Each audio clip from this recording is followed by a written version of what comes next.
Welcome to my YouTube channel, Surowicz Watercolor.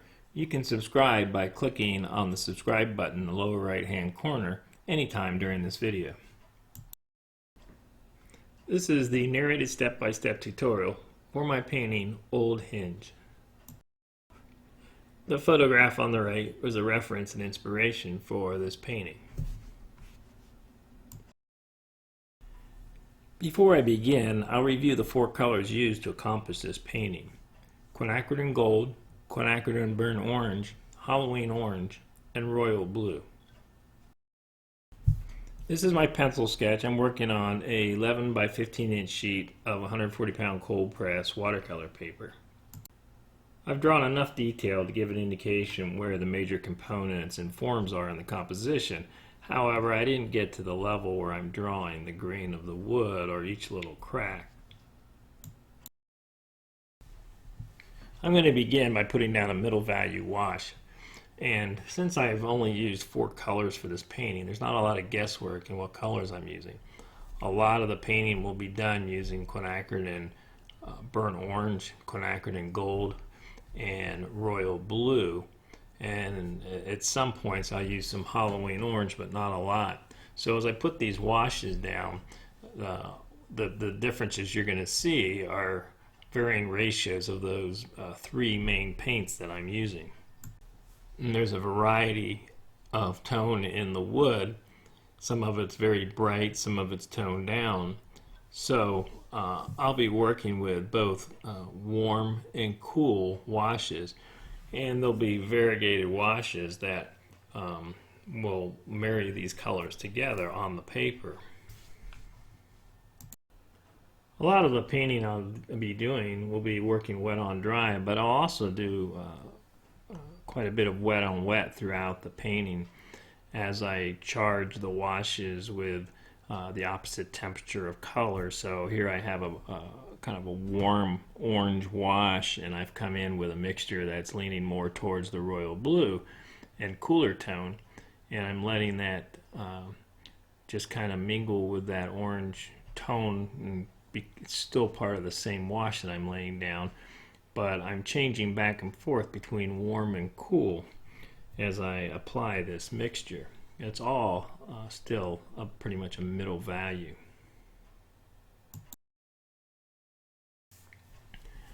I'm putting this wash down with just a general purpose round brush. Some of the brush work is with a size 6 and some of it is with a size 4. And it's a sable brush that I'm using. I bring this wash around the shape of this hinge. One of the things that I'll be doing throughout the painting process is using different techniques to create texture. And after I put this large wash down here, I want to have a little bit more interest than what I have. And this is just the start of a buildup of layers. But I'm going to tap this with my hand just to create some irregularity in the wash and make it a bit more interesting, create some texture.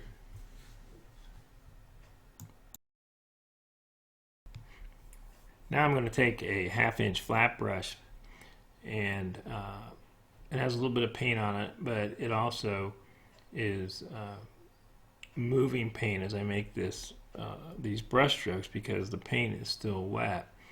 So I'm just giving an indication of some grain in the wood. Just a slight pattern here to give an indication of wood grain while the wash is still wet.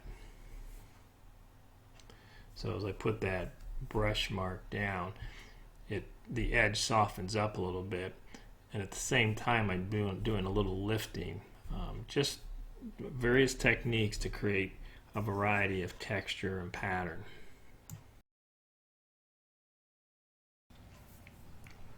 Here I'm going to put down a large wash using a 1 inch flat brush, and I'm starting with quinacridone gold here. You can see it's lighter than what I used at the left, but then I'm going to start to bring in some touches of the quinacridone burnt orange and also some of the royal blue. So I'm just putting this large wash over the this large area to the right that's made up of a number of pieces of the door from different boards. But I'm not painting them as individual boards at this time. I'm just treating it as one big kind of a wood tone shape. And I'll come back and build layers on this to further define the different elements within this large shape that I'm painting. You can also see here I've worked in some of the royal blue, so I have the warm and cool tones working here together. And I'm just going to cut this wash around the shape of the hinge.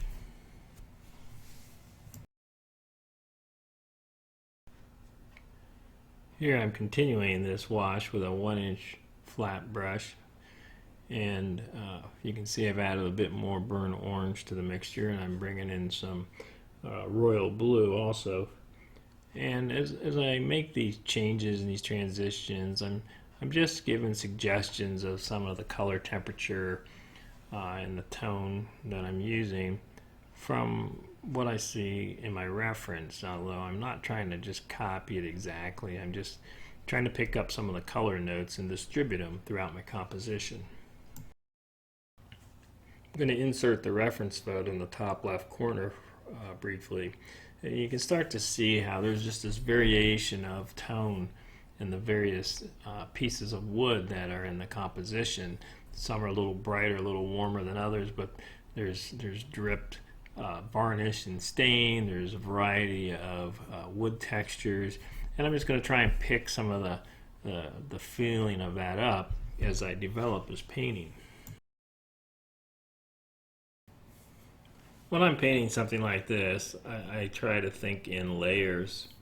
I look at the pieces of wood and try and make some decisions on how I'm going to approach painting that. Am I just going to do a lot of direct painting and just put a brush stroke down and leave it, or I'm going to build up layers and gradually add detail? That's normally how I work. So this is in essence a first layer that I've put down in some of these areas with the wood tone, just to block in a middle value and get some soft color variation going, and then I'm going to build on top of this to develop my values and my detail. Here I'm taking a fine mist spray bottle, and I've dried the paper completely, and now I'm coming back with this forceful spray from this fine mist, and it's lifting out and washing out some of the paint, and I'm just trying to create this kind of an underpainting here to build on that has this nice variation of color, of value, of edge, just to give this just this interesting pattern that I can build more detail on, and I'll start to carve the shapes out of these boards, but then you'll have this nice soft variation going on underneath it.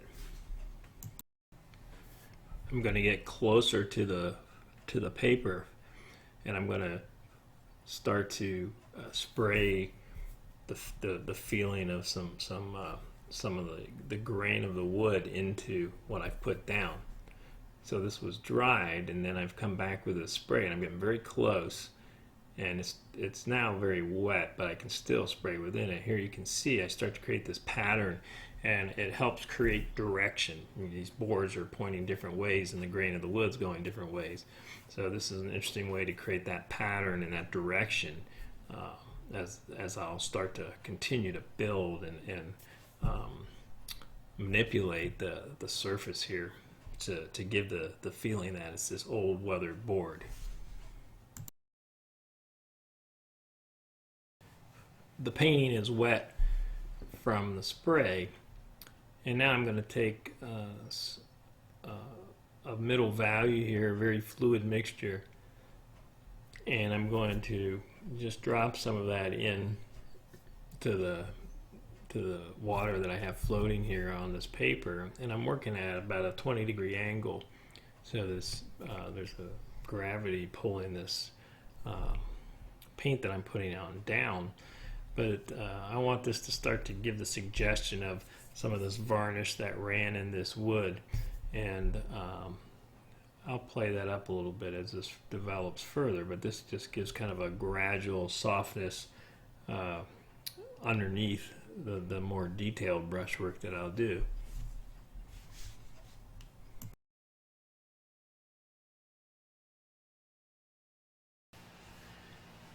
Now I'm going to start to paint the elements that make up this hinge mounted to this door.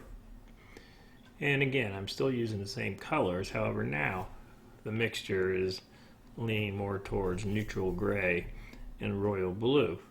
And I've started to use some Halloween orange because Halloween orange is truer to being opposite on the color wheel than the burnt orange is. So it gets closer to a neutral gray than just the burnt orange and the royal blue. So this is a combination of the royal blue, burnt orange, and Halloween orange that I'm using. So I'm going to cover this shape, and I want to create some variation as I apply it, but this again, just as with the wood, I'm going to build up more detail using some harder edges, darker values as I progress through the painting process.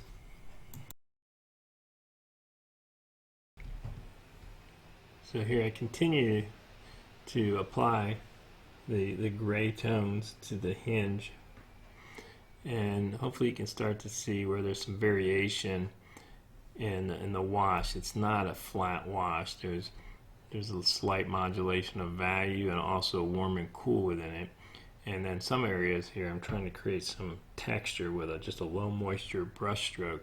So once it goes across the paper, creates a little bit of texture. And to do that also, I turn my brush on its side and drag that across the paper to help create that rough texture.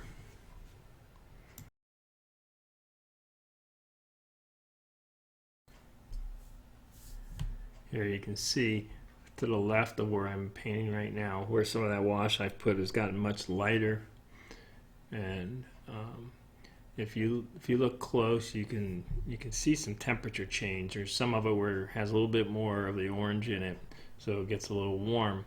And other areas, it's a cooler gray, leaning a little bit more towards the blue. In some areas, it's pretty much a neutral gray. And this hinge isn't just a brand new painted hinge. It has a lot of variation in it. So here again, I'm using my hand. I'm going to blot it with a tissue, and I'm going to use a scraper here just to create just some irregularities in the wash that I've put down, just kind of to simulate the patterns and the variation that you see in the surface of the paint on the hinge itself. Now I've dried everything that I've put down, and I'm going to start taking a very dark value and start to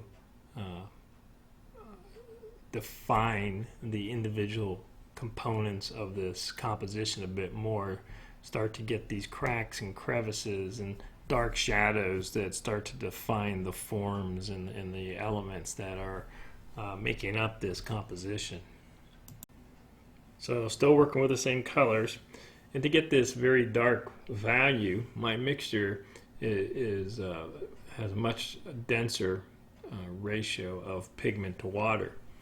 So early with some of these washes, there wasn't as much pigment in the water, and now I've got the same royal blue and burnt orange, but there's a lot more pigment in my mixture. It's still fluid, and it still will coat the paper with a bead as I go across it, but it has much more pigment in it, much more pigment density than the brush strokes that I was putting down earlier. It's a very rigid brush stroke that I put down, but I want to soften those edges, so I'm going to take a larger brush that's loaded up with some water, and I'm going to soften the edges and let some of that paint run a bit. And I'll say again, I try to think in layers when I approach the painting, and start thinking about things like how am I going to create this kind of modulated shadow that is created by the boards coming together and the cracks that's in between them and the way the light's hitting.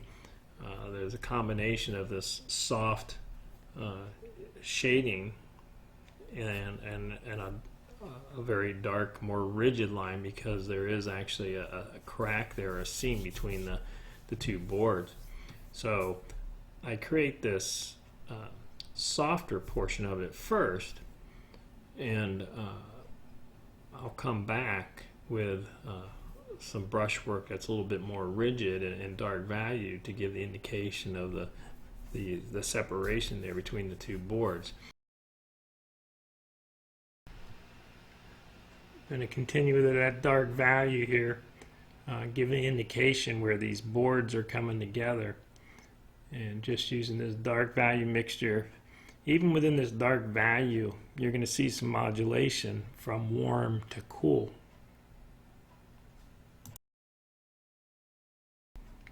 Here I have a seam being created by this the actual board that a lot of the hinge is mounted to, and you have a couple boards coming from below that butt up against it. You can get quite a variety of value and color just using these very few colors that I'm using.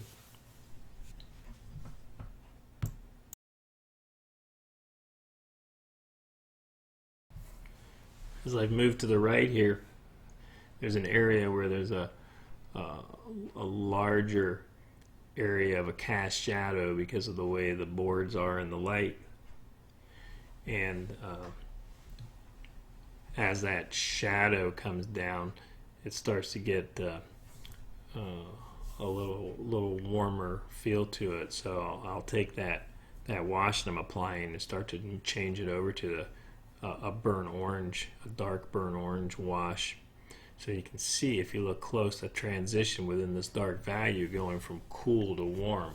So towards the top of that, there's a heavier concentration of royal blue, and then as I move down that shape, I started to add more burnt orange to the mixture to warm it up.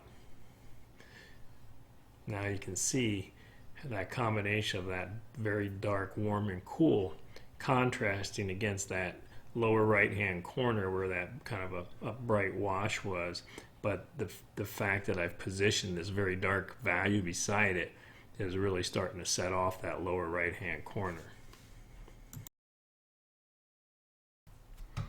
Here's a small area where there's a dark shadow being cast by the hinge. So I'm using the same mixtures that I've been using all along, but very dark value.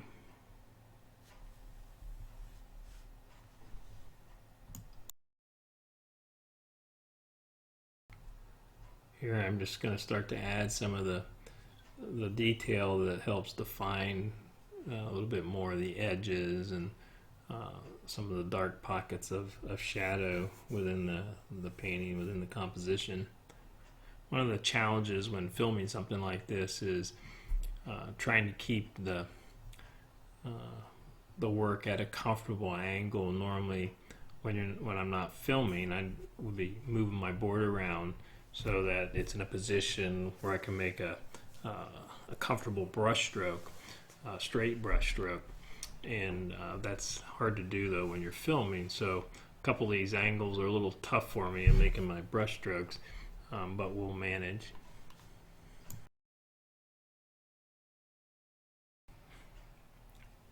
Applying a dark tone to the right side of this hinge, which is round at this part of it, and I want to create the feeling of a soft shadow there, so I'm going to come back on that edge with some clear water and just soften that edge a little bit. I'm also going to put in some touches of a little bit of burnt orange just to help pick up the feeling of that rust.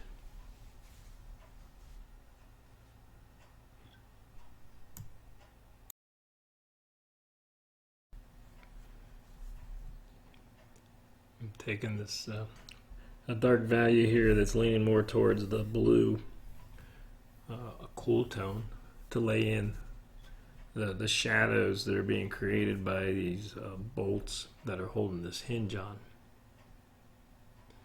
This is an old hinge, so it has some irregularities to the shapes, and one of these bolts has a double bolt on it. They're kind of turned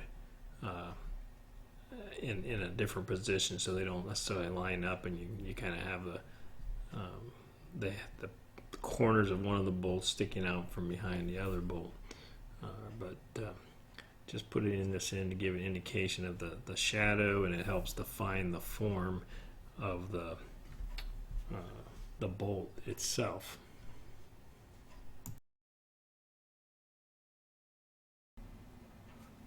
I'm going to put a bit of a warm wash on a part of this hinge here. You can see how it contrasts what I already have down there, and picks up the warm feeling from the wood and from the rust, and maybe there's a little rust there, maybe it's just reflection, but you want to balance the warm and cool throughout your painting and throughout the elements too. And here I'm going to put in this darker shadow here that starts to help further define the hinge itself.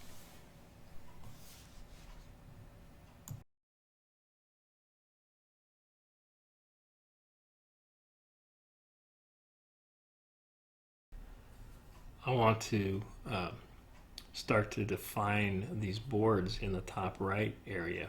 So I'm going to put down a piece of masking tape. It's hard to see my original line there, and I want it to be a straight line.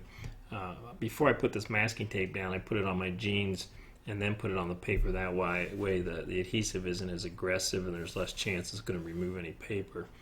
And I'll use this as a guide. I'm going to paint along it, and there's going to be some paint that's going to creep underneath this tape, but that's not a real concern, because I'm just trying to get a nice straight dark value moving across here, and then I'm going to still soften the edges a little bit more, but not as much as I did earlier.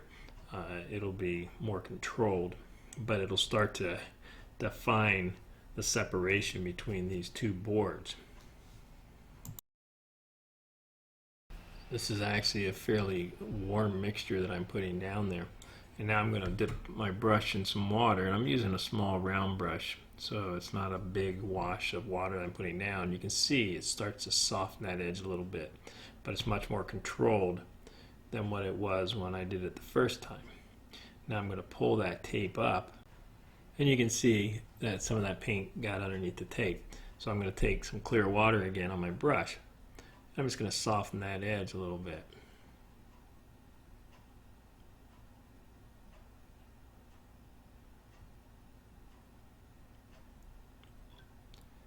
But even though it's not a hard edge, I didn't want a hard edge because it really doesn't have a sharp corner there. It's a straight, nice, consistent value going across there, and I might do some brush work later there. I'm going to put another piece of tape here on this second board, and I'm going to use the same technique.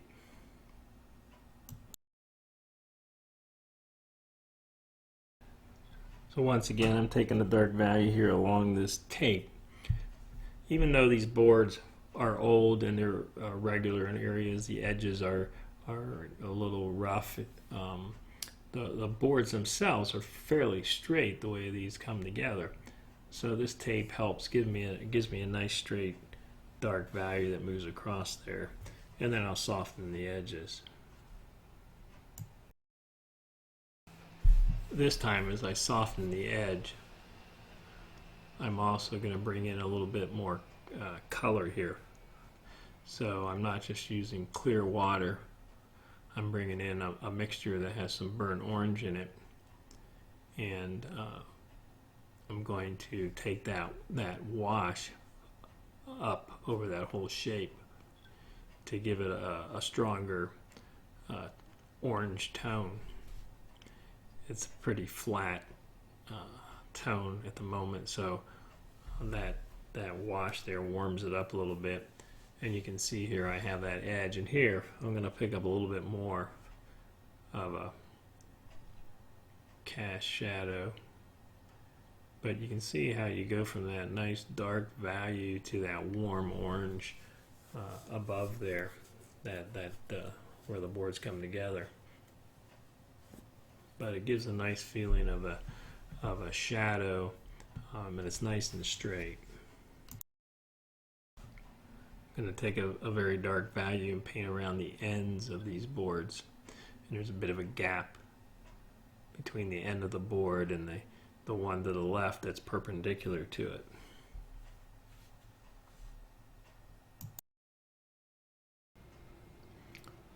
I'm going to put some of this gray tone in this area where I haven't covered yet. Still the white of the paper showing through. So just put this wash, that's the mixture of the royal blue and the burnt orange. Touch up the head of that bolt.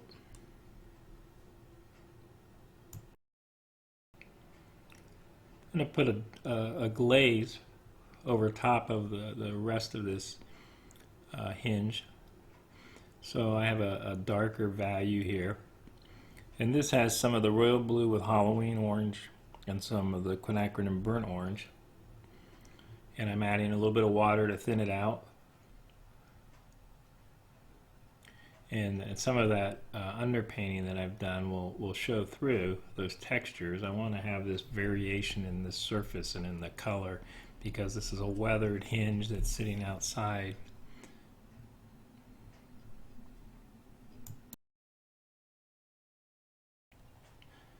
I'm going to take some water and soften that up a little bit.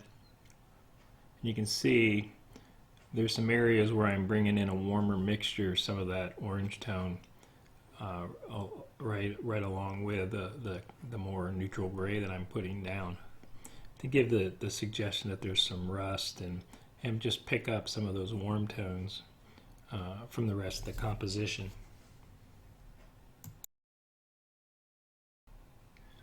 I'm going to bring this all the way down to the end of this bracket part of the hinge that mounts to the door. And I'm going to leave a little bit of a light tone on the edge because this is a thick plate and it has slightly round edges. So on that side the light's hitting, you're going to see that light edge, but it's going to be a rounded edge.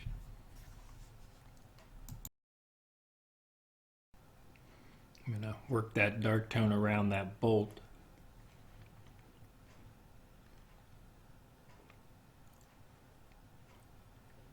Along the edge there. And I'm going to leave some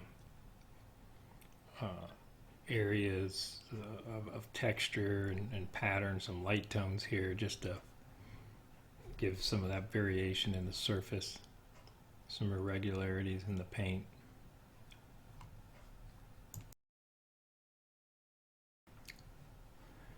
Now I'm going to do some work on this board. This is a weathered board. So I have my 1-inch flat brush and I have it on its side and I've loaded it up with an orange mixture, but it's damp. It's not saturated. It's just a damp brush. So I'm dragging it on its side and creating this texture to suggest the grain of the wood and the roughness of this weathered board. And I want to make sure that I bring it all the way to the edge of the hinge because it's not going to stop short of that. It's going to go right up to it, or else you're just going to have a bunch of texture floating in space. So you need to take it to the edges. And you can see how that starts to give the suggestion of a weathered board. I'm going to take that lower.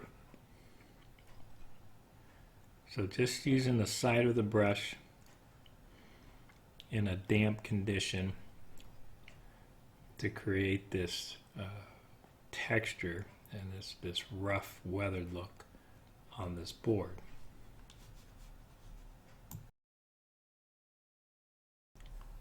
This board also has some old stain that's dripped down on it, So I'm going to just give the suggestion of that by putting down some dark tones, and then I'm going to go over top of it with a spray.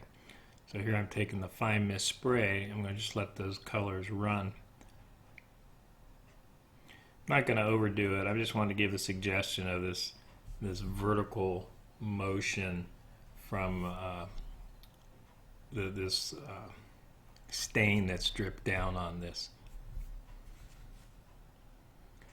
Here I'm going to put some more. I'm going to put a bit of a glaze on here, and now I'm starting to get into some wet and wet because of the mist from the spray. And I'll put a few more touches of this cool gray. You can see, because the paper is wet and the board is at an angle, it just starts to run down and gives that feeling of a stain or something that's been on this board and has just run down the board.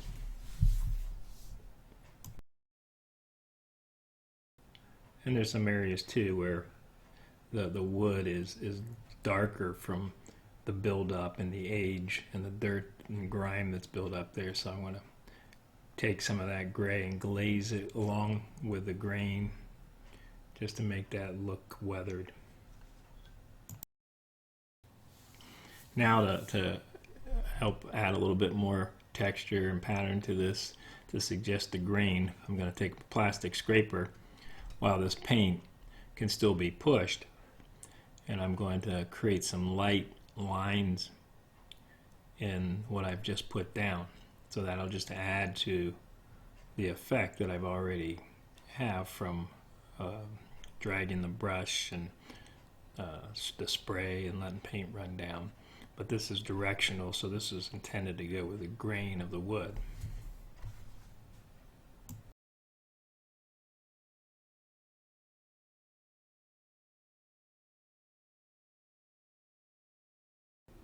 I want to pick up the intensity of the orange color on these boards here in the lower right hand corner. So I have my 1-inch flat brush, and I'm not taking it to the point where it's got a bead of water. It's a very damp brush. I'm dragging it in the direction of the board to help simulate the grain. If this was a fully loaded brush that dispensed a bead of water, I wouldn't get that grainy effect and that directional feeling in my brush stroke, because it would just dispense to the page and run down it. You can see how that feels much richer now with that nice quinacridone burnt orange wash on it. I'm going to apply the same bright tone here on this other board, and that deep shadow that I painted earlier really helps make the colors on this pop.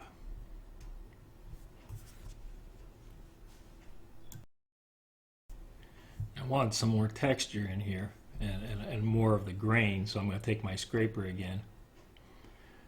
And I don't always use like a point on the scraper. Sometimes I use a long flat edge and drag it, and it gives multiple textures at one time.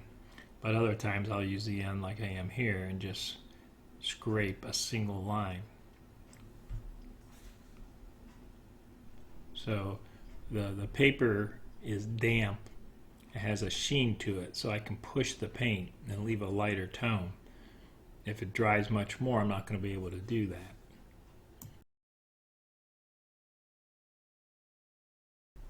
There's a narrow board here turned sideways. I'm going to put a brighter wash over it. It almost feels like I'm varnishing the board here, but it has that same effect.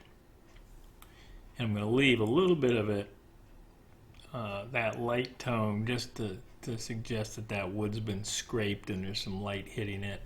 And I'm not going to do much more in that area.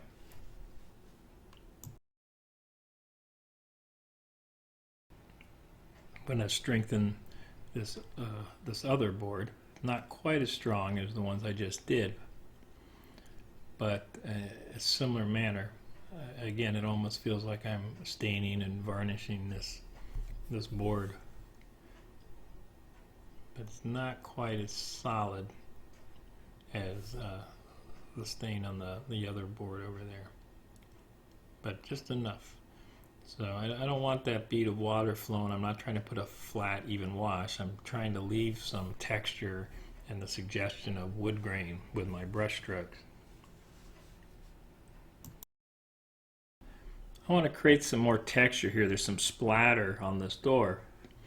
So I'm going to dip my small round brush in some darker tones and just tap it on my hand just to create some splatter on the wood. Some of those are representing some of the irregularities that are in the wood. Some of it are just things that have splattered on it over time. And I'm going to take a little bit of that over to these other boards. You don't have to do a lot, just a little bit, just to create some of that texture, and it's just an interesting effect.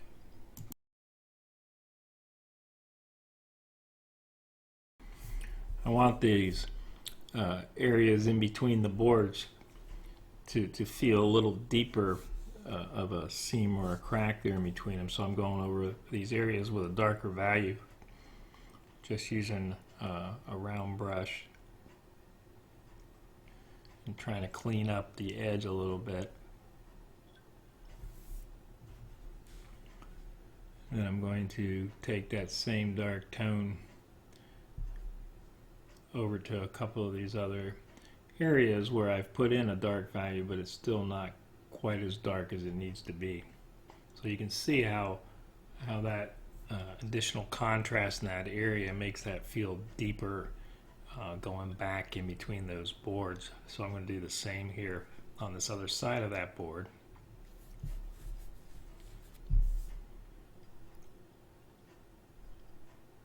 And you can see how that starts to really set that little gap in between those boards back, and feels like it's deep.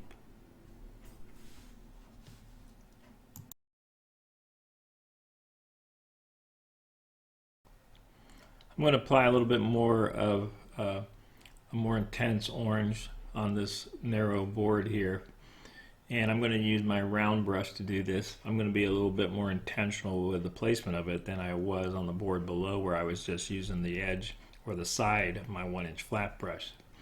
So just trying to give a stronger sense of the grain of this wood, and it's still very weathered, so I'm going to let a lot of this weathered tone that's already there still come through, but just going to have touches of this burnt orange tone.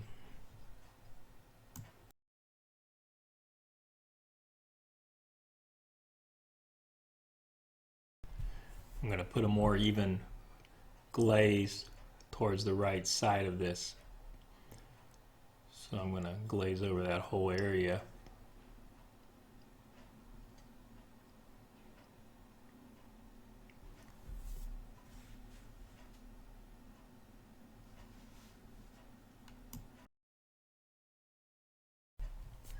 And I'm going to put some tone on this board up top.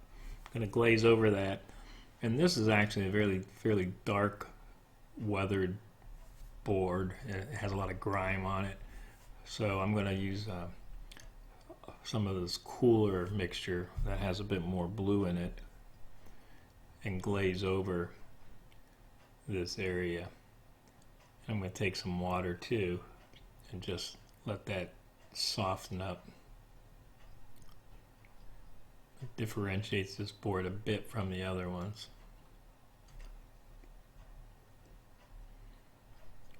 And I have a touch of quinacridone gold in some of that glaze.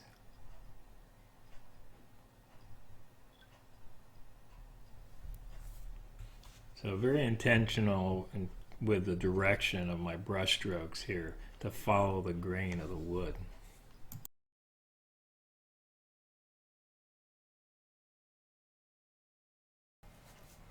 A few of these areas have been marked up a bit. The wood's been gouged a little and there's some dents in it.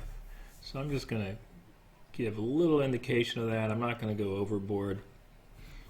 There's some places where I could just spend a lot of time rendering out little dents and areas of marred wood, but I just want to give just a suggestion of some of that.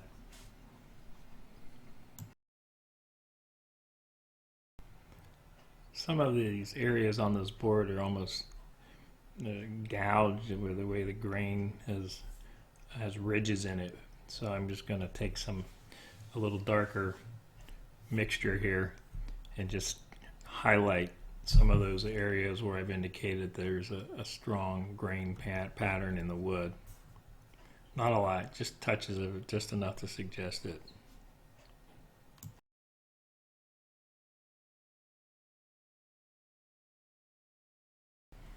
I want to rough up the end of this board a little bit.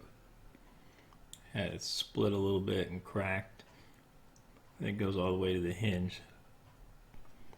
So just a little bit of that brushwork to make it look like that end is a little rough.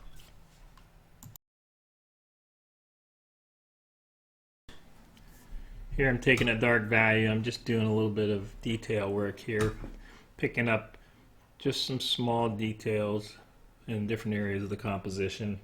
Somewhere where I wanted to find the edge a little stronger or make a little darker value. This is when I'll do some of that type of work.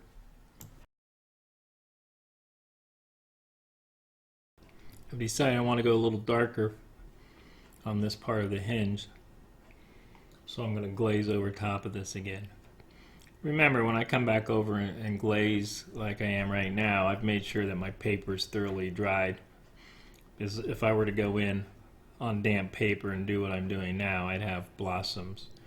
So my paper is thoroughly dry and I'm just building up another layer on top of what I've already put there earlier.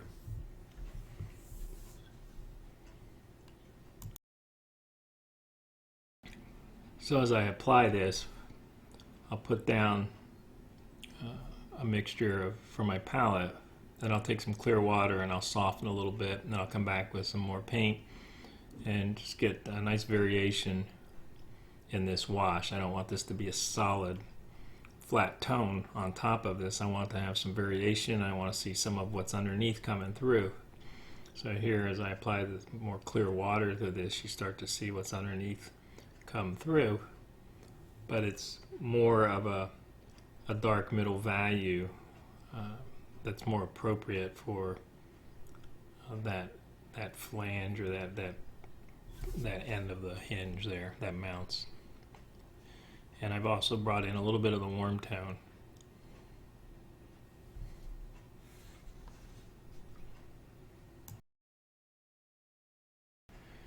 Because I went a little darker on the right side, I want to come back on this other area and go a little darker with it too. So I'm glazing over that. And then using some clear water also to soften that and let it gradate over top of what I already have there.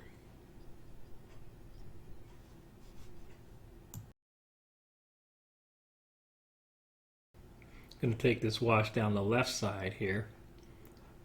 This is almost like a gunmetal gray almost, but this entire painting has been done with the 4 colors that I mentioned earlier in the video.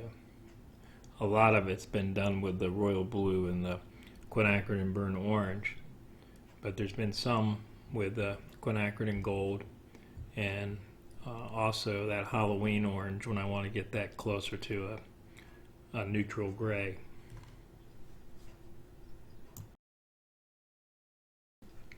My paper is thoroughly dry, and I created that texture with the splatter, a dark splatter. Now I'm going to spritz some water on this, and I'm going to lift it with a tissue to create a kind of a light splatter effect.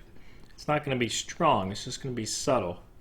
And it repeats the pattern and the texture that was created when I was tapping the brush on my hand, but it's a light value texture as opposed to the darker value. I'm going to hit that again there. Sometimes do it a few times till you get what you're after. It's going to work better or be more visible in some of the areas with a darker value. If you look closely at the left side of the hinge, you can see how there's a light pattern of splatter on there where I've lifted it off.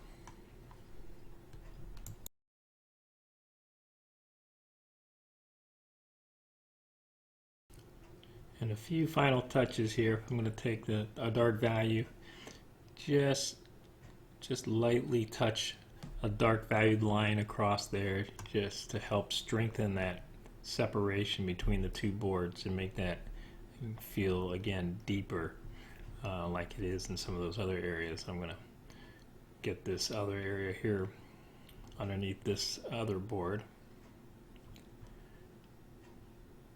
just a little touch.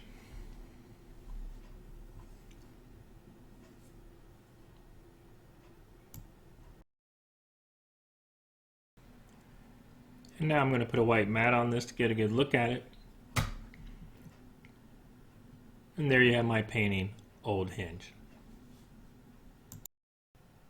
If you want to see more of my videos, or if you want to learn more about my online learning center, you can click on the boxes on the screen.